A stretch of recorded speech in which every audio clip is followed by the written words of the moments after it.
Welcome back to the 25th episode of the BatChums podcast. I'm Drew Leiter, and joining me tonight is my co-host, the man, the myth, the new legend, Mike Gordon. Howdy. Welcome back. Feels like we have been gone such a long time. Yes. I think the joke's on us. I see what you did there. So this is season 1, episode 25. 25. Can you believe it? 25. Man, the Joker. Yes, it is. The Joker almost half trumps a year an we've ace. been doing this. Episode aired Wednesday, April 6th, 1966. Directed by Richard C. Seraphian?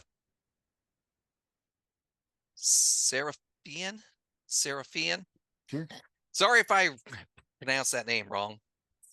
Writers are Francis M. Cockrell and Marion B. Cockrell. Oh. I think they have the same last name, so I wonder if they're a married couple.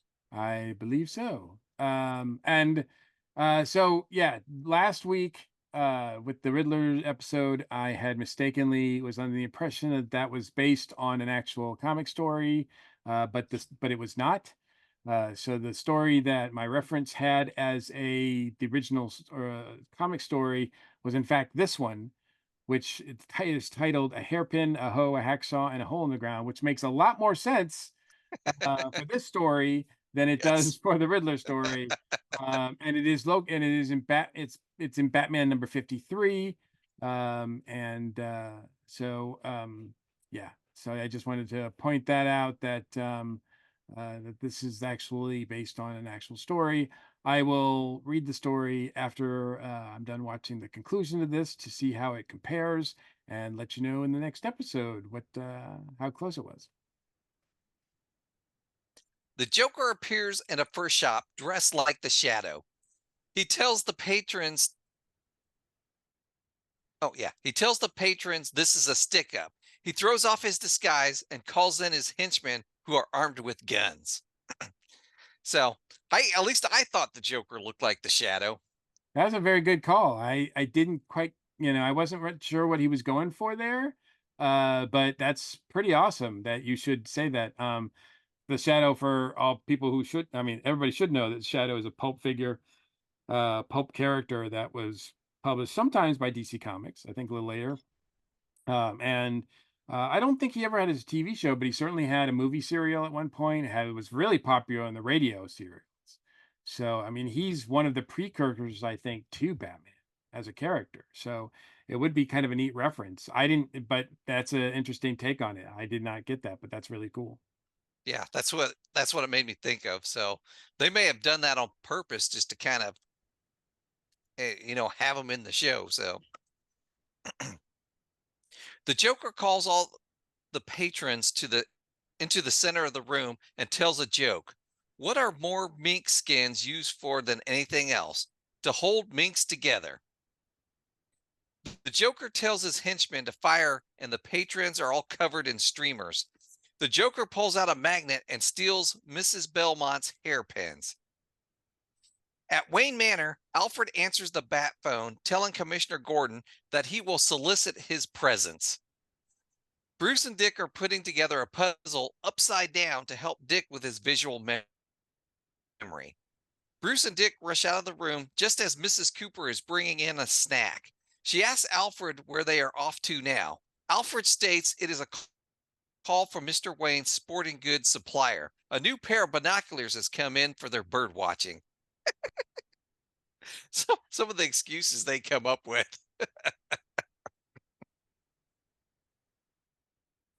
At police headquarters, a package arrives just before Batman and Robin. Batman examines it with a stethoscope. He has Robin, Commissioner Gordon, and Chief O'Hara stand behind the bat shield while he slowly opens the package. Holy Jack in the box! There is a small explosion of smoke and a balloon inflates. It looks like a genie. Batman deflates the balloon and finds a small recording machine with a tape in it. Batman plays it. Good evening, Commissioner. I assume Batman is there by now, so give him my regards, will you? Oh, by the way, did you hear what the maid said when the Duchess asked if she had given the goldfish fresh water that morning? No, Your Highness, he hasn't used what he had yesterday. These Joker, these jokes are lame. You could even Well, do some dad jokes or something. they say that. I think one of them, somebody in the room says that's not very funny, and Batman says the Joker's jokes seldom are. Robin asked Batman why the Joker would steal a hole from a golf course. Batman grabs the newspaper off Commissioner Gordon's desk. There's an article about His Highness, the Maharaj of Nimpa, that is so rich he plays golf with jeweled inlaid solid gold clubs. At the golf club, Batman and Robin watch as see, I forgot how to pronounce it already. As Maharaja. the Maharaja and Mayor of Gotham play the first hole with a pair of binoculars. When the Maharaja when the Maharaja puts in the golf ball into the first hole, there's an explosion of a yellow smoke. Batman and Robin race to the Batmobile. And that smoke always looks toxic. All the smoke they use looks like stuff I would not want to breathe. With the mayor, oh yeah, with the mayor, the Maharaja, and all his men unconscious, Joker's henchmen steal the golf clubs wearing gas masks. Then they proceed to kidnap the Maharaja himself, loading him into the back of a truck that has "Let Gay Fellow Take You to the Cleaners" printed on it. Batman and Robin follow the truck in the Batmobile, and then it just vanishes before their eyes. When they reach the spot where the truck disappears, Batman and Robin find a toy version of the truck. Inside the back of the toy truck, Batman finds a note. It reads, Batman, did you hear? Oh, wait a minute. Batman, did you hear the one about the kid who wanted to sell his dog for $50,000? He got his price and traded it for two 25,000 cat. 20, and traded it for 20 geez, and traded it for two $25,000 cats. But you can't make a deal like that for the Maharaja because we have plenty of cats already. Don't call us, we'll call you. Batman believes it's the old refinery Cats, Cats, and Cats Company. It's been out of use for years, but Joker could be using it as a hideout. Batman and Robin enter the refinery through the front door. After making their way up the stairs, they find the Joker and his henchmen playing cards. They pull out their batarangs. They throw their batarangs and they seem to hit an invisible shield. Mirrors. Batman and Robin figure out the Joker used mirrors to make the truck vanish. Because apparently now he's a magician. The Joker and his henchmen appear and tie Batman and Robin up with rope. Joker uses his funny ray to neutralize Batman's gadgets in his utility belt for up to an hour. Joker has Batman and Robin put in the smokestack and fills it with deadly gas. Batman states unless there is some way to help. Oh, wait, I read that wrong. Batman states unless there is some way. I said it again because I wrote it wrong. Batman states unless there is someone to help them, he doesn't know what they're going to do. But help from where? Not the Joker, certainly. No one else knows where they are. Is this the Joker's crowning jest? Find out tomorrow night. Same time, same channel. But be prepared. No help is likely to come. Dun, dun, dun. No Bat No, channel, no Bat time. I don't know. They haven't they don't do that anymore, I guess. Um yeah, this is another Joker story. Obviously, it's based on a comic, so I'll be interested to see how closely it resembles it. But this seems different than the other two times that we've seen the Joker because the Joker seems a lot more. It's almost like the Joker, the people that were doing the Joker, and Cesar Romero were like, "Hey, Frank Gorswin's getting a lot of attention. I want to do some of that because the Joker seems a lot more animated here. He's a lot more sing-songy. He tells jokes, which I don't recall him doing his previous two times. And the jokes are clues, just like the Riddlers, only they're different because they're not riddles. They're just bad jokes. Um, there's physical jokes as well, which he was kind of doing before. Um, but I do love sort of the end where he's like, "We're gonna put you in water. We'll give you a fighting chance. If you can float, then actually he doesn't say water. We're just gonna put you up, and we're gonna, if you can float for an hour, then I'll let you go." And it's not water, it's gas, which he's just like really tickled by. His female friend not so tickled by. So I don't know if she's going to come into play like we've seen before, to help out or what, but it is kind of a good cliffhanger to end on. But I do sort of like the Joker in this. I think it's, Caesar is more than up for the challenge if he's going to go toe to toe with someone like the Riddler as far as manic performance, over the top, singing, telling jokes, laughing. Caesar Romero seems like, I will meet you. I will meet you, Frank, and I will do that as well, and yet put my own spin on it. And I think he's just amazing. Yeah, that's one of the things I noticed when I was watching this episode too.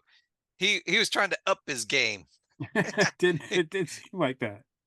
So I could tell that also to when I watched this episode. It seems Now, like too he's got an army of minions. Like I don't think we've seen any other bad guy have this many bad like minions and stooges and thugs working for him. He's yeah, got they like had a he's enough got to like 10. yeah, most of the time we usually see 2, maybe 3, but Yeah. he's got a lot of them in this, and, I guess he needed them to lift up the maharaj. Well, they we actually saw them use a fork truck to get it and a pallet to get him in that truck. The sequence where they cut to the golf sort of the golf course, and you see the Joker kind of just smiling outside, and then he kind of says, he indicates he went down because he's on the forklift, on a pallet. um I mean, it just looks so amazing. Like he just is like, you could just sort of, it's not really filler because you can just watch him. He just is so commanding in that performance that you don't know why he's up there. He just is up there. And that's the other thing about this Joker. It really feels like he'll do anything, and he feels crazy. I mean, he feels like some of the best parts of the comic book Joker, where you don't know what he's doing, why he's doing it, and nobody knows. Even his crew doesn't know. uh he says one thing and he does another. His crew is questioning him like, "Hey, we should really kill Batman and Robin while we have the chance." And the Joker's like, I don't like, let's give him a sporting chance. Let's go, like, but he has no intention of doing that. He's just maniacal. And I think he's really steps it up here. I think he really steps it up here. Story wise, some of the other stories might have been more interesting, but this one, just his Cesar Romero's performance, I think is incredible. Yeah, but we do have some ridiculous things in it, like his gadget that makes the utility belts, um, worthless for an hour. Okay, come on, some of the stuff that Batman has isn't electronic. True. But like, let's remember, continuity wise, the Joker had his own belt, so he knows how those things work. Oh, okay. All right. I'll let you have that one. Not like Batman and Robin couldn't pull their gas masks out of the utility belts and put them on. I mean, the way the way they portrayed Jill at toward the end of this episode, where she was very upset about Batman and Robin being killed, I foresee her being the one that frees them next episode. I mean, I think it's leaning that way, but I hope we get something a little bit more original. Jane Wald as Jill is great. There's no denying that she and Joker are in a sort of weird, sort of twisted relationship. I mean, sometimes you kind of wonder if they kind of keep it separate. Like certainly on the last one when he was with a teenage girl, that was kind of creepy, and you're like, are they really doing like are they romantically involved or whatever? But this one, it's clear. I mean, she's sitting on his lap. They're making kissy faces at each other. I mean, this is probably the most blatant we've had of a criminal couple that we've seen so far. Yeah, and we even see Joker send her to another room when Batman and Robin come, and there's a possibility of her getting hurt. Oh, that's true. That's true. Yeah, yeah. Joker So, cares. yep, at least this version of Joker cares. Yeah, well, we'll see. We'll see. Especially if if that turns out to bite him. I feel for, what she might have to go through. We have another dignitary, foreign dignitary, visiting Gotham, and I think we've established that Gotham is a place where all foreign dignitaries come at some point. And usually something bad happens to them while they're here. So you'd think they would stop coming, but Well, we got to actually see the mayor of Gotham. I don't think we've ever seen him before. we haven't seen him before, and I think we do see him again. I do. I think we see him again, but we'll see. But yeah, we do The see other, we th- do see him. the other thing I thought was funny about this episode is they have to tell us that the Joker stole a golf hole, because how do you show that? It's a good question. It's a good question. I did find that amusing that he stole a golf hole, but it would have been better to show us. But how can you show somebody stealing a golf hole? Well, I'm hoping to find out when I read the comic. So we'll see. Well, maybe the original comic will tell us, but maybe not. We'll see. But I like the beginning of the episode too, when the Joker, as you said, is dressed up like the Shadow, and then he reveals himself, and he puts everybody in the center of the room, and the guns are all pointed to him, and he's just like, "All right, guys, fire!" And it's just like, I mean, it really feels like the Joker from the comics. Like these just got to kill these people. Like, I mean, it really feels really threatening, and they do a really good job. This show sometimes can do a really good job at that fine line between comedy, parody, and darkness. Like there's some stuff that, it just a little bit like it plays around with it. It goes dark for a little bit and it comes back out. But man, sometimes you're like thinking, damn, this can get pretty crazy. And he steals hairpins. And then he steals her airplane, which, you know what? It felt like that's something the Joker would do. Like I'm just like, like he's just, I mean, obviously he stole more than that because uh Jill walked out with a coat. It was too short for her, but and she was like, "Hey, this is too short for me." He's like, "Yeah, I could get one the right size, but that's not my style, baby." Like anybody can get you one the right size. He's just crazy in this, and it's great. You never know what he's going to say. It just is such a tour de force from Caesar. Probably his best performance yet. All right. Well, that wraps up another episode. Did you have a shout out, Mike? I do have a shout out. I recently appeared on an episode of a podcast called the Long Box Crusaders. I'm sorry, the Long Box Crusade, not to be confused with Cape Crusaders. Long Box Crusade, which they have part of their one of the things they do on their show is they have a sort of side uh, sub department of their show that is called the Irregulars, and they devote it to Sherlock Holmes. And one of the things that they've been doing is reviewing the Jeremy Brett Granada series that is now celebrating its 40th year. It made its debut in 1984, so they've been going along in order for each episode and reviewing those. So I was invited because I'm a big Sherlock Holmes fan, especially that series. Love it, love it, love it. And there was a series 4, I think. We're reviewing a couple of episodes of that. So that's going to be really fun. So I'm really glad to join them. It's Catherine. I think her name is Catherine Bright. Catherine Reed Bright and Jared Albrecht are the hosts of that show. There have been many other friends of yours, mine, Bobby Nash, Van Allen Plexico, Alan Porter, that have done the show as well. Many, many other guests. So I'm just glad to be in a long line of great people they've had on the show before. So, but I've known Catherine and Jared for a while. They're great people.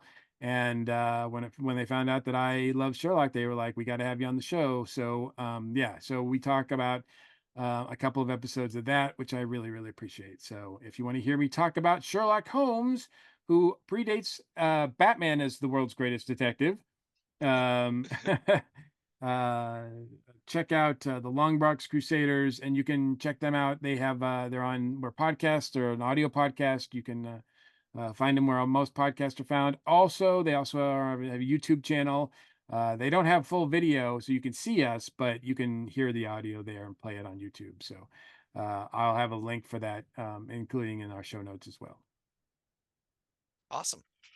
All right. And for my shout out, I'm going to shout out about this pop. There we go. Ooh, look at that.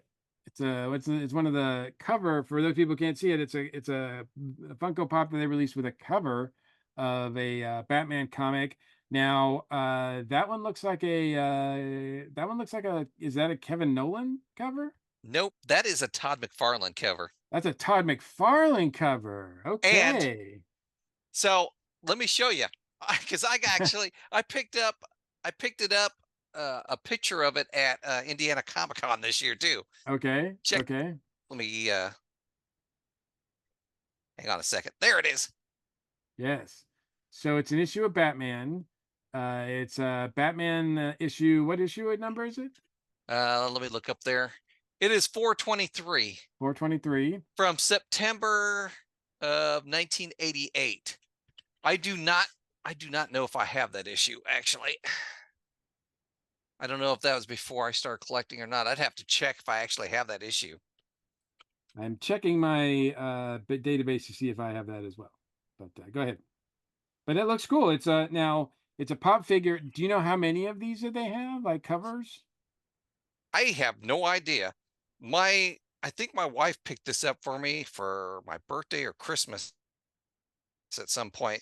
But I've had it sitting over there. I'm like, oh yeah, I should show my Batman off because I like the look of this Batman because it looks a little closer to the one in the '60s show, I think, than It some of the does. other Yeah, except the some of ears the are a little long, yeah. and but it has that cape. Yeah, it does. So, but I like this pop. It's pretty cool, and I like the fact that they have the cover in there behind it. So, I have no idea where she picked this up, but Did you say it it's was pretty cool. 423? Yes. I do not have that issue. I have issue 420, and then I go to 426. So that was done right before the Death in the Family storyline. Oh, was it? Okay, and if it's before Death in the Family, I definitely don't have it because Mhm. when I started collecting Batman comics, it was after Jason Todd had died, shortly after. Yeah, 86 was a year where I was actually, I'm sorry, 88, right? Sorry. Uh, Yeah. yeah, so 88 was I was in college and I was sporadically getting comics then. So I got the series before that, which was the uh 10 Nights of the Beast, which is a four-part series that ran in the Bat books, and then the series after that, which was Death in the Family. And I guess they did a few one-shots in between, and that was one of them. So that Okay. one I'll have to add Yeah. to my collection. It looks I love the cover. So I mean Farland did a lot of good work for Batman. So 88, I was in eighth grade, I think. So it was Such a before. young whippersnapper. Yes, I was, and I wasn't collecting comics quite yet because I didn't get a regular job until my freshman year. So I started working about halfway through my freshman year at a grocery store. Started getting money, so I started collecting comics. I used to ride my bike up to the local drugstore. They had a comics rack, and I'd Ah, get my comics off the rack. so your grocery store did not have a comics rack? Nope, it did not. Ah, So I had to ride up to the drugstore, which is a couple blocks down. So, but yeah, I used to get my comics off there. I started collecting Batman, of course, first. I started getting Batman and Detective Comics. I think my first Batman issue, I can't remember, I couldn't tell you the number off the top of my head, but it was an issue called The Many Deaths of Batman, and it was a part two. I mm. collected part two, and part 3, and it was years before I picked up issue number 1. So I never knew what the beginning of that story was. I had part 2 and part 3, so I knew how it ended. And when I picked up that first issue, it's a cool issue of that story arc because it has no it has, like, maybe Commissioner Gordon says one thing in it. The rest is all artwork. Oh, interesting. It's pretty cool. Cletus and I actually covered it on Earth Station DCU at one point because Nice. we went back and reviewed it for some reason. Probably because I wanted to talk about it. The series sounds familiar. I don't think, and that was before '88. You think? What, the many deaths of Batman? Yeah. It it's possible it was. It was after Jason died. I know that. Oh, so it was, yeah. Okay. So So I'm yeah, it not. looked like that was part one was issue four. What does that say? 420. And I can't read that. It's so small. Um But the cover should have like a bunch of 433. 433. So that's about So 10 issues after that McFarlane one. yeah. And And I my do have first that one. I do have that one. my first issue of Detective Comics was a that I remember had I must have got that Detective Comics one before I started actually collecting comics because my first Detective Comics is one where Batman is carrying Jason Todd after he's been shot, Mm, and he takes her to Leslie Tompkins to get fixed up. So that was before Jason Todd died. I must have picked that up randomly before I started collecting stuff. gotcha.